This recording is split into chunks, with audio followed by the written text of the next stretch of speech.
Olá, estou de volta. Tive que separar esse vídeo em dois, senão eu não ia conseguir enviar para a professora Ana Paula, tá bom? Então vou dar continuidade aqui à nossa conversa. Falamos então até agora sobre histórias de vida, ok? A minha trajetória também na educação de jovens e adultos, na alfabetização de jovens e adultos. Então falamos sobre a trajetória, falamos também sobre a construção do currículo, a importância do currículo nessa modalidade de ensino, em qualquer outra modalidade de ensino, né? O currículo tem que estar alinhado com as necessidades dos indivíduos.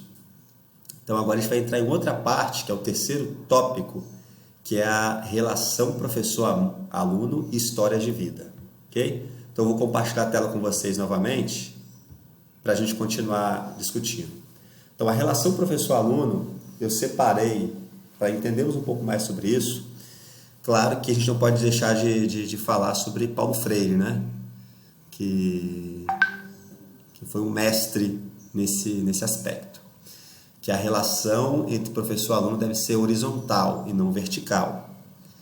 Eu vou falar um pouco sobre isso, tá? Então, para isso, eu separei alguns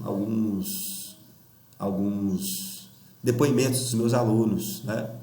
Vocês podem ver aí, tem algumas frases que eu copiei dos meus alunos, das histórias dele, só para representar que é importante o professor valorizar esses conhecimentos, né? Registrar esses conhecimentos, usar esses conhecimentos na construção de novos conhecimentos em sala de aula. Então vamos ler alguns desses depoimentos emocionantes dos alunos das classes de alfabetização de jovens e adultos. Vamos começar com o primeiro, que é um depoimento que o Paulo Freire escreveu no livro Educação como Prática da Liberdade, que ele traz o relato de um analfabeto do Recife. Olha o que essa senhora disse. Quero aprender a ler e escrever para deixar de ser sombra dos outros. Isso é extraordinário. Daria uma discussão também aí, né, professora Ana Paula? Eu queria estar aí para poder perguntar o que vocês acham sobre esse depoimento, o que a gente pode aprender e aplicar com esse depoimento. Vocês podem ponderar um pouco sobre isso. Agora eu quero mencionar alguns depoimentos dos meus alunos desses 10 anos de experiência na alfabetização de jovens e adultos. Olha esse segundo depoimento. Vamos tentar pensar como esse depoimento se relaciona com o tópico currículo na EJA, ok? Vamos ponderar sobre isso. A dona Helena, de 62 anos, disse: lá onde estudei, a professora enchia o quadro e a gente só copiava, sem entender nada. Por isso eu desisti, eu não aprendia. Qual é a relação desse depoimento com a construção de um currículo na alfabetização de jovens e adultos? Podemos ponderar, né, sobre isso. Um assunto super importante. E aí dá para a gente fazer a conexão da teoria, que é fundamental, da prática, do campo, né? Essa é uma citação, um depoimento de uma aluna, né, que nos ajuda a entender a importância dessa teoria sobre currículo, né? Super importante. Outro depoimento: quero aprender a ler e escrever.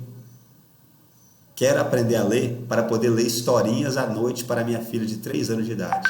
Maria das Neves, uma analfabeta de 36 anos de idade, da Bahia.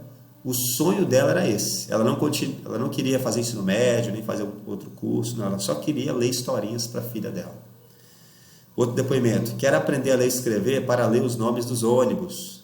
Maria de Fátima, de 51 anos. Essa Maria de Fátima, eu ajudei a alfabetizar ela, o marido dela e o filho dela de 35 anos de idade. Foi uma experiência bem legal. Um dia eu gostaria de estar aí com vocês para poder contar essa experiência pessoalmente.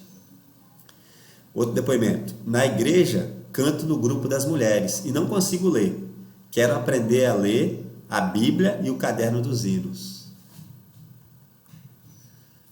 Nunca frequentei uma escola. Minha mãe falava que eu iria escrever para o namorado.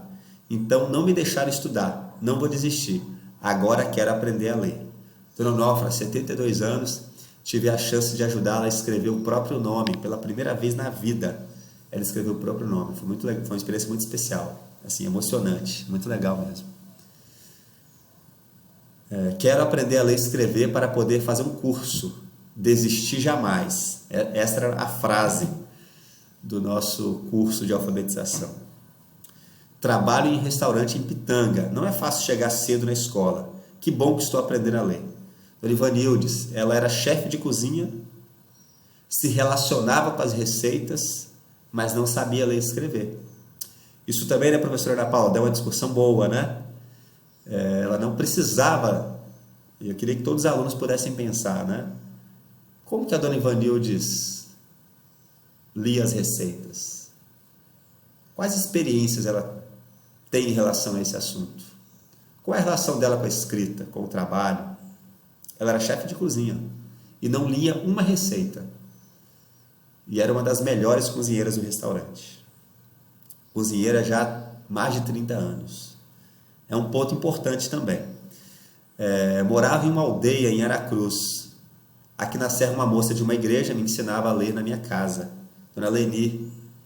Perdi minha mãe cedo, trabalhei cedo, fui criada pelos outros. Com 13 anos, já era dona de casa. A Dona Helena explicando por que ela não teve chance de aprender a ler e escrever no passado, por conta de uma vida de trabalho precoce, né?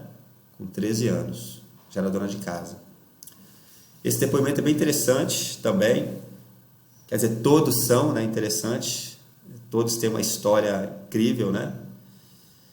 Esse último depoimento eu considero importante porque eu conheço muito bem essa pessoa. Dona Maria, ela diz o seguinte: trabalho na Ilha do Boi, durmo no meu trabalho, venho para a escola a pé e retorno a pé todos os dias. Quero aprender a ler e escrever. Desde a minha graduação em pedagogia, eu pesquiso a história de vida da Dona Maria. Ela está na mesma sala, na primeira série, numa escola municipal de Vitória, e está lá insistindo porque ela quer aprender a ler e escrever. Muito legal, a história dela é incrível, incrível. Bom, Paulo Freire, ele explica um pouco sobre esse assunto, né? Ele joga a luz a esse conhecimento, a importância dessas histórias, né? Como que é importante valorizar as histórias de vida dos alunos. Ele diz o seguinte: como educador, preciso ir lendo cada vez melhor a leitura do mundo, que os grupos populares com quem trabalho fazem de seu contexto imediato e do maior de que o seu é parte. O que quero dizer é o seguinte: não posso de maneira alguma, nas minhas relações políticos-pedagógicas com os grupos populares, desconsiderar seu saber de experiência feito, sua explicação do mundo, de que faz parte a compreensão de sua própria presença no mundo. E isso tudo vem explicitado, ou sugerido, ou escondido, que chamo leitura do mundo, que sempre precede a leitura da palavra. Esse ponto aqui merece uma pausa e uma discussão. Pondere um pouco sobre essa citação do Paulo Freire, né? Qual a relação disso com o tópico relação professor-aluno e com as histórias que nós acabamos de ler agora? Com a construção de um currículo, com as trajetórias de vida. Tem alguma relação? Tem toda a relação, né? Fundamental esse saber, que é essencial à prática docente, especialmente na alfabetização de jovens e adultos. Eu desenvolvi alguns projetos nesse tempo e eu considero importante a utilização de projetos para ajudar os alunos, né? Eu vou destacar aqui 4, né? Esses 3 é a alfabetização digital, SMS da alfabetização e da redação para a alfabetização. A alfabetização digital, eu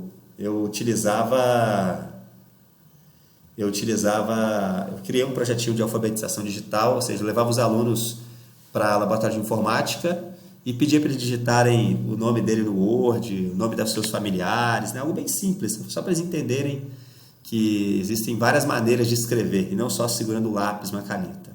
Foi sugestão de uma aluna. A aluna me perguntou assim: professor Wesley, por que a gente não pode aprender a usar o computador? E eu disse: por que não? Consegui autorização e criei esse projeto. Esse 2, SMS da alfabetização, enviava mensagens, né? Na época não tinha WhatsApp, mensagem de texto para os alunos, eles respondiam, ou pediam alguém, usavam algumas estratégias, né? E esse da redação para alfabetização, eu utilizava jornais que iam para o lixo na sala de aula. E depois de usado em sala de aula, eu copiava lá, procurava saber quem era o jornalista que escreveu, que fez a reportagem, e eu tentava conectar, mostrar para os alunos que a função social da escrita, né? Que com o aprendizado da escrita, a escrita poderia me levar a lugares que eu nunca imaginei. Então eu fiz uma prática, eu pedi para eles escolherem um jornalista muito famoso, elas escolheram a Rafaela Marquezine, que é apresentadora do jornal STV Primeira Edição, e eu pedi para eles escreverem bilhetinhos, do jeito deles mesmo, para ela. Eu levei até a Rede Gazeta, ela adorou os bilhetinhos, marcou de visitar a minha classe, não como jornalista, mas como Rafaela, como pessoa mesmo.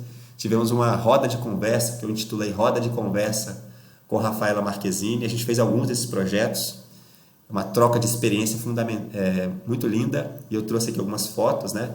Roda de conversa na alfabetização de jovens e adultos, está eu e a Rafaela Marquezine. Não foi nenhuma reportagem, ela foi porque queria conhecer a classe, os alunos.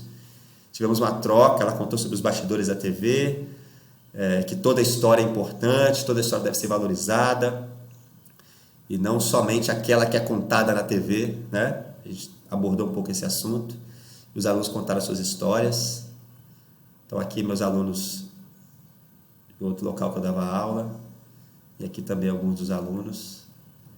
Essa aluna aqui, a Maria das Neves, durante a atividade da roda de conversa, a Rafaela perguntou para Maria das Neves: por que você quer aprender a ler e escrever? Ela disse: todas as noites, minha filha de 3 anos me pede para ler historinha para ela, e eu não sei ler. Eu quero aprender a ler e escrever para ler historinhas para minha filha de 3 anos. Nesse momento, assim, foi emocionante. Todo mundo chorou, né? A Rafaela, eu, ficamos muito tocados, porque o sonho dela era aprender a ler e escrever, para ler para a filha. Cheguei em casa, a primeira coisa que eu fiz foi ler historinhas para os meus 2 filhos. Mas assim, essa aluna, ela conseguiu aprender a ler e escrever. Eu tive contato com ela várias vezes, depois que eu ministrei a aula para ela. Ficamos amigos, né? Visitei a casa dela algumas vezes. Infelizmente, recente, recebi a informação que ela faleceu. Mas ela realizou o sonho de ler historinha para a filha dela. São coisas muito especiais, né? Então, eu quero agradecer a todos por essa conversa. Quando esse período terminar aí, essa questão de saúde mundial, quando isso terminar, eu gostaria muito de participar com vocês para a gente discutir presencialmente sobre esses assuntos. O que você acha, professora Ana Paula? Podemos marcar? Muito obrigado pela presença de todos e adorei apresentar isso para vocês, e quero muito estar presencialmente para a gente fazer uma grande roda de conversa com todos vocês. Eu tenho certeza que vai ser uma troca de experiências incrível, né? Eu quero muito aprender com vocês e me coloco à disposição para ajudar no que for preciso, tá bom? Muito obrigado, boa aula para vocês. Até mais. Obrigado, professora Ana Paula, por tudo. Até mais. Tchau.